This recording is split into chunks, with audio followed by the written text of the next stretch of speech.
सुधांशु जी, आपकी ना जो जयशंकर साहब ने कहा क्या वो सही है? उसके बाद मुझे बाकी मेहमानों के पास भी जाना है। वो कह रहे हैं कि देखिए आप लोग जो कहते हैं वो सही हो जाता है, हम पर सवाल खड़े कर देते हैं। बिल्कुल यथार्थ जवाब देता हूं। देखिए, भारत और चीन दो दुनिया की इतनी बड़ी शक्ति और अर्थव्यवस्था है कि प्रत्यक्ष लड़ाई में बहुत चुनौतियां हैं, मगर प्रत्यक्ष लड़ाई के बगैर किसी को हैसियत पे कैसे रखा जा सकता है? आलोक जी, अब मैं जवाब देता हूं। मसूद अजहर को हमने आतंकवादी घोषित करवा लिया, चीन ने एड़ी चोटी का जोर लगाया, नहीं रोक पाया। छोड़कर भी तो भारत 370 के मुद्दे पे आप लोग भी बहुत हाय तौबा मचाए थे, चीन सर के बल खड़ा हो गया, संयुक्त राष्ट्र में एक प्रस्ताव नहीं ला पाया।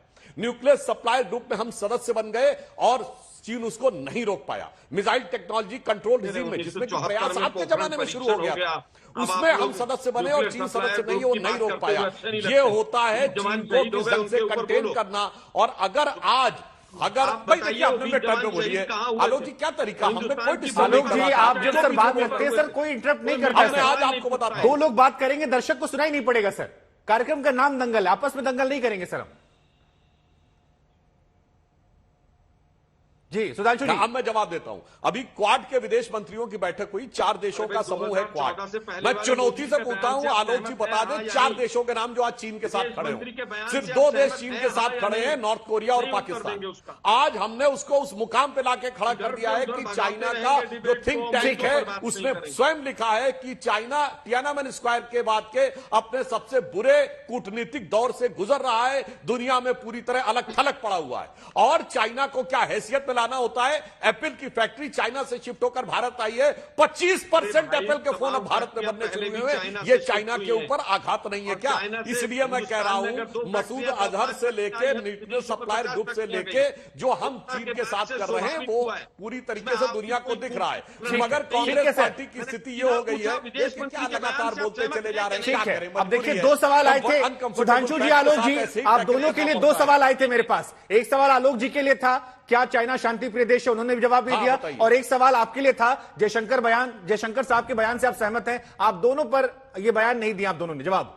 तो क्या मैं आगे बढ़ जाऊं या आप लोग देना चाहेंगे? दोनों लोग से मेरा सवाल। मैं एक बात बता रहा हूं, नहीं मैं जवाब, अरे कैसे आप कह रहे हैं शुभांकर जी, मैंने जवाब नहीं दिया। मैंने तो अपना पहला वाक्य बोला कि भाई चीन और भारत 2 बड़ी शक्ति हैं, यहां लड़ाई लड़ने से पहले दूसरे भी तरीके होते हैं लड़ाई लड़ने के। और मैंने बताया कि कूटनीतिक दृष्टि से और चुनौती से कहता हूं, ये चाइना के थिंक टैंक में लिखा हुआ है कि China is passing through its most serious diplomatic isolation in post Tiananmen square. ठीक है, ये एक हकीकत है। सुनील सिंह यादव जी, अब चर्चा में आपको भी शामिल करते हैं। मुलायम सिंह यादव साहब ने कई वर्षों पहले कह दिया था कि पाकिस्तान से बड़ा दुश्मन हमारा चाइना है, चाइना को हमें सतर्क रहना पड़ेगा।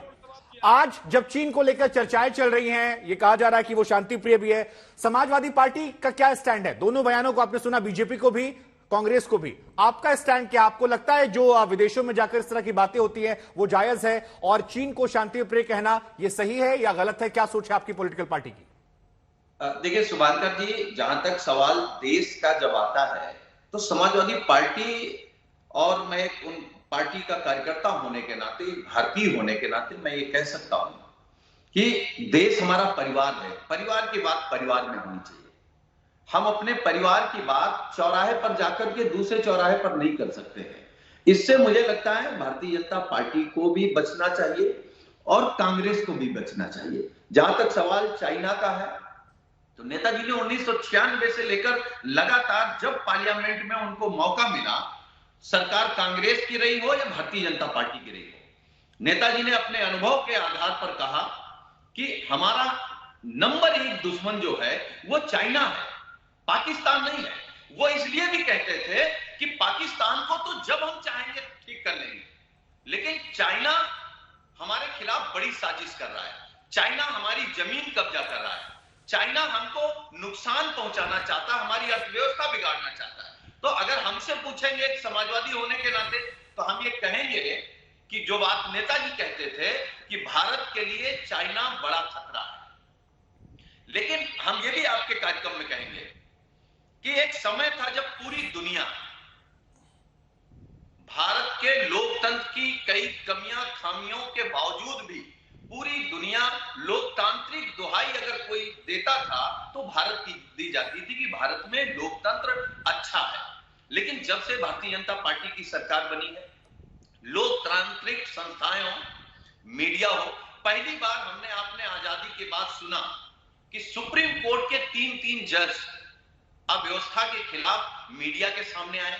मीडिया वालों का फोन सुना जा रहा है, पत्रकारों का फोन सुना जा रहा है, बैंककारों का फोन सुना जा रहा है, विपक्ष का फोन सुना जा रहा है। ये भारतीय जनता पार्टी की एक पॉलिसी है शुभांकर जी। ठीक है, आपने ये पेगासस वाला जिक्र पाते हैं, आप जी उसकी जासूसी करते हैं, उसके खिलाफ साजिश करते हैं, उसको बदनाम करते हैं। ठीक है।